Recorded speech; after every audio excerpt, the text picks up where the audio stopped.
రాష్ట్రంలో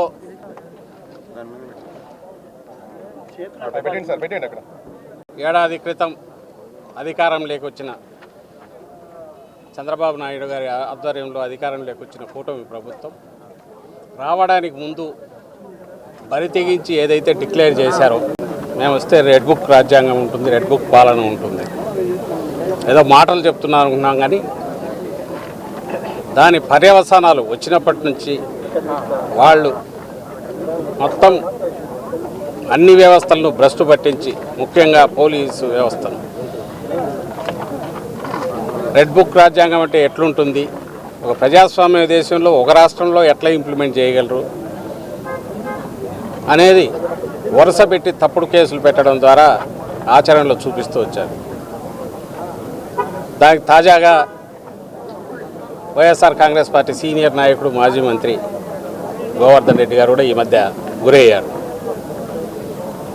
అంటే ఏదైనా కేసులో ఆధారాలుంటే దాని మీద ఎంతవరకైనా పోవచ్చు, ఎంతో కొంత పొగ ఉంటే నిప్పు ఉందని చెప్పి దాని మీద పోయి చేయడంలో కూడా అభ్యంతరం లేదు. కానీ అసలు ఏమీ లేకుండా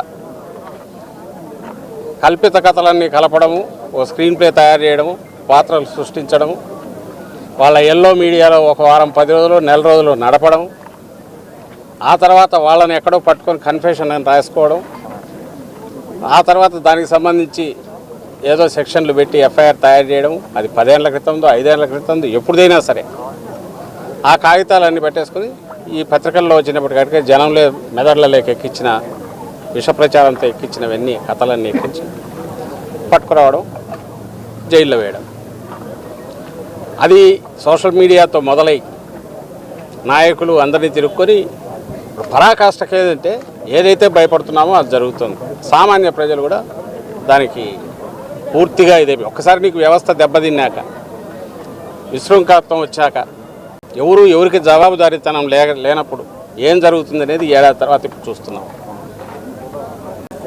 దీనికి ఇలా వీళ్ళు చేయడం వల్ల ఏదో సాధిస్తారనుకుంటే అది పొరపాటు.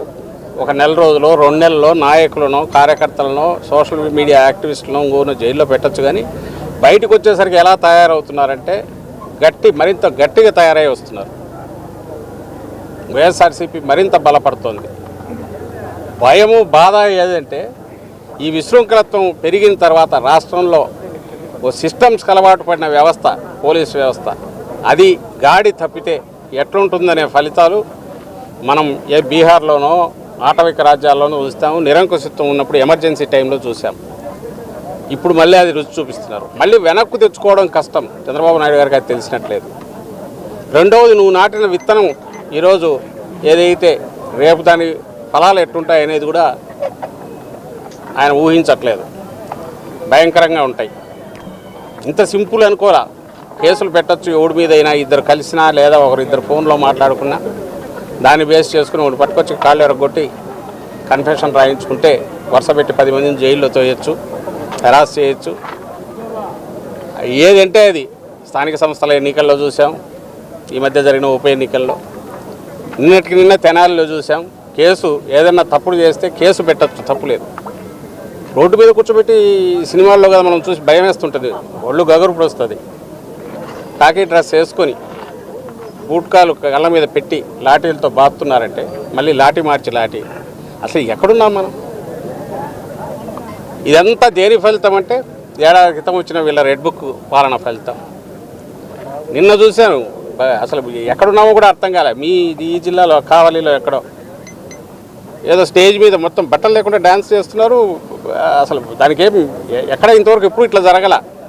ఎక్కడన్నా కొండల్లోనో ప్రైవేట్ గెస్ట్ హౌస్లోనో ఎక్కడైనా జరిగితేమని అనుకోవచ్చు. ఎవరు పట్టించుకునేవారు.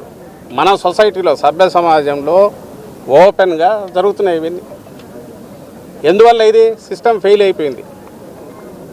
వాళ్ళకు తాబేదారులుగా ఉండే అధికారులను ముందు పెట్టి నడిపిస్తున్నారు.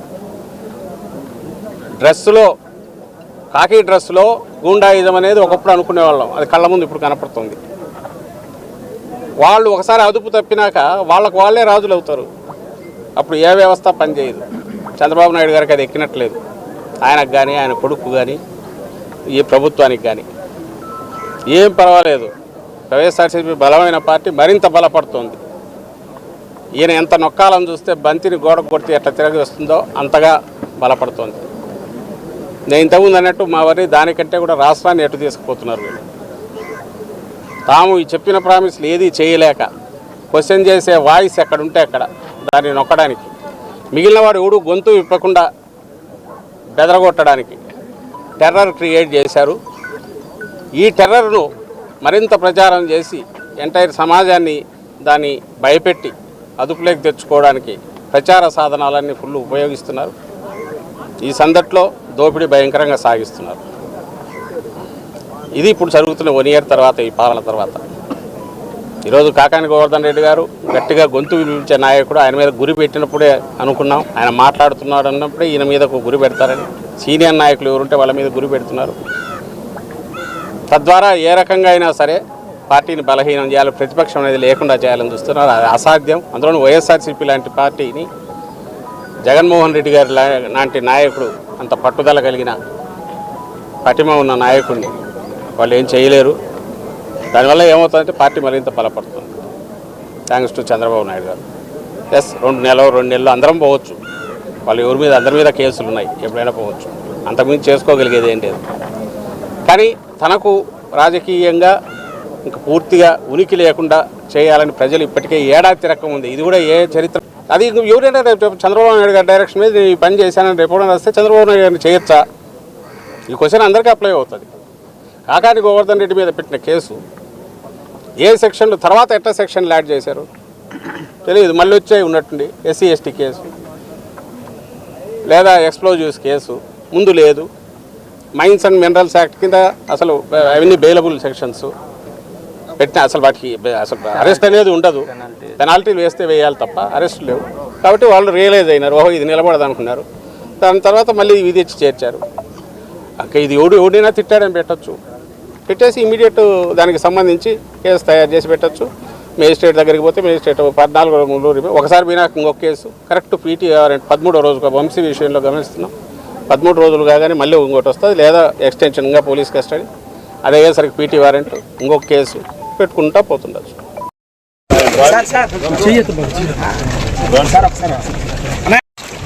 హైలీ ఇన్ఫ్లుయెన్స్ కిల్లింగ్లో సెక్షన్ పెట్టి నువ్వు అరెస్ట్ చేస్తే దానికి అంతెక్కడుంది? దీన్ని మేము క్వశ్చన్ చేస్తున్నాం. ఇది తప్పు. ఆ తప్పు ఎక్కువ చేసే కొద్దీ సిస్టమ్ కొలాప్స్ అయితే అది అందరికీ చుట్టుకుంటుంది. అది ఈరోజు మాకు ఇదేంది మొదలైంది, ఏం పర్లేదు, పోతే 1 నెల 2 నెలలు ఉంటాం వస్తాం. ఎందుకంటే పాలిటిక్స్లో ఉన్నాక ఈ మధ్య జగన్మోహన్ రెడ్డి గారు ప్రిపేర్డ్నెస్ అనేది ఉండక తప్పేయట్లేదు, అరెస్ట్ అనేది తప్పేయట్లేదు. బట్ దీన్ని రుచి మరిగినాక సిస్టమ్ ఇంకా తర్వాత నీ కంట్రోల్ ఎవరి కంట్రోల్ ఉండదు. దారుణ ప్రతి ఒక్కరికి తగులుకుంటాయి.